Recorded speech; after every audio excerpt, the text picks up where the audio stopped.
Hello दोस्तों, मैं अपने चैनल एस रूली बस में आप सबका स्वागत करता हूं। उम्मीद करता हूं कि आप सब ठीक मस्त और स्वस्थ होंगे। दोस्तों, मैं इस चैनल पर आपके लिए दिलचस्प गाड़ियाँ लाता रहता हूं। कृपया मेरे चैनल को लाइक और सब्सक्राइब करके मुझे सपोर्ट और मोटिवेट करें, क्योंकि आपके लाइक और सब्सक्राइब करने से हमें अच्छी अच्छी कहानी बनाने में बहुत मोटिवेशन मिलती है। मेहरबानी करके चैनल को लाइक और सब्सक्राइब ज़रूर करें। तो चलिए कहानी का अगला भाग शुरू करते हैं। दोस्तों, पिछले भाग में हमने पढ़ा था कि मीना और विजय उन शराबियों के खिलाफ थाने में रिपोर्ट करके वापस लौट रहे थे, तो वो शराबी विजय को मिल जाते हैं। अब आगे विजय पुलिस को फ़ोन कर देता है, तो पुलिस बोलती है कि आप वहीं रुको, हम आ रहे हैं। तो वहीं रुक जाते हैं और विजय मीना को बताता है कि ये वही लोग हैं। तो मीना की आंखें गुस्से में लाल हो जाती है और वो अपना जूता खोलकर उनको पीटने लगती है। तो चारों तरफ भीड़ जमा हो जाती है। मीना की आंखों में आंसू थे और वो काली माँ की तरह उनकी ढलाई कर रही थी। इतने में पुलिस वहाँ आ जाती है। वो मीना को रोकते हैं और उन शराबियों को पकड़ लेते हैं। तभी भीड़ में से एक आवाज़ आई, अरे जी बेशिया यहाँ क्या कर रही है? तो दूसरा बोला, कौन? तो फिर आवाज़ आती है, यही इन बेचारों को जो मार रही है। तो पुलिस भी वहाँ रुक जाती है। विजय को भी कुछ समझ नहीं आता है। तो मीना बोलती है, ये लोग तुमको बेचारे लगते हैं। इन पापियों ने मेरी फूल जैसी बेटी का बलात्कार किया है। यहाँ भीड़ और बढ़ने लगी। चारों तरफ ऐसा लगा जैसे मेला लगा हो। उस भीड़ में से कोई बोलता है, क्या पता तुम्हारी बेटी भी तुम्हारी जैसी बेशा ही हो। आखिर बेशा की औलाद तो बेशा ही होती है और इन लोगों को फंसा रही हो। ये सुनकर मीना का गुस्सा साथ में आसमान पर हो जाता है और वो बोलती है, मेरी बेटी के लिए अगर एक भी शब्द गलत बोला तो जुबान खींच लूँगी, समझे।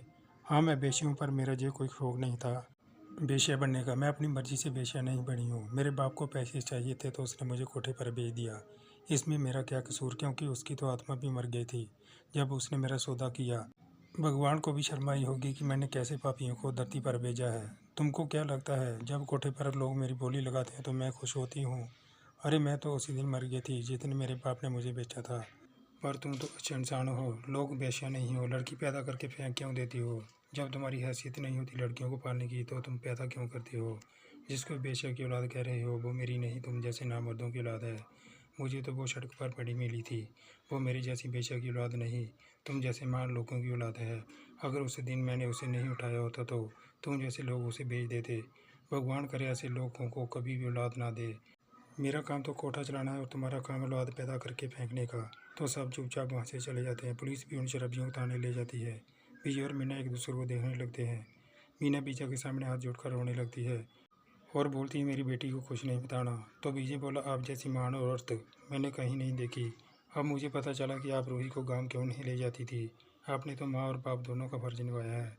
फिर वो दोनों अस्पताल जाते हैं जहाँ रूही को होश आ जाता है। वो अपनी माँ को देखकर बहुत रोती है और बोलती है, माँ मुझे जीना नहीं है, मुझे मार दो, अब मैं किसी के लायक नहीं हूँ।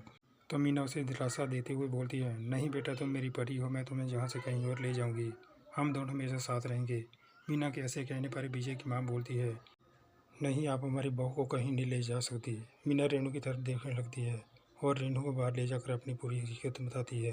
तो रेणु बोलती है, आप चाहे जो भी हो, पर आपका मन बहुत पवित्र है। हमें आपकी बेटी से ऐसी बहू कहीं नहीं मिलेगी। फिर विजय अस्पताल में रूही की मांग भर देता है और रूही को एक बार और नया जीवन मिल जाता है और उन दोनों की शादी हो जाती है। दोस्तों, कहानी समाप्त होती है। ऐसी दिलचस्प कहानियाँ देखने के लिए कृपया मेरे चैनल एस रूली बॉयज़ को लाइक और सब्सक्राइब करके मुझे सपोर्ट और मोटिवेट करें, क्योंकि आपके लाइक और सब्सक्राइब करने से हमें अच्छी अच्छी कहानी बनाने में बहुत मोटिवेशन मिलती है। मेहरबानी करके चैनल को लाइक और सब्सक्राइब जरूर करें। मिलते हैं दूसरी कहानी के साथ। तब तक के लिए खुश रहिए, अपना और अपनों का ख्याल रखिए। अपना कीमती समय निकाल कर कहानी को लास्ट तक देखने के लिए आप सबका बहुत बहुत धन्यवाद।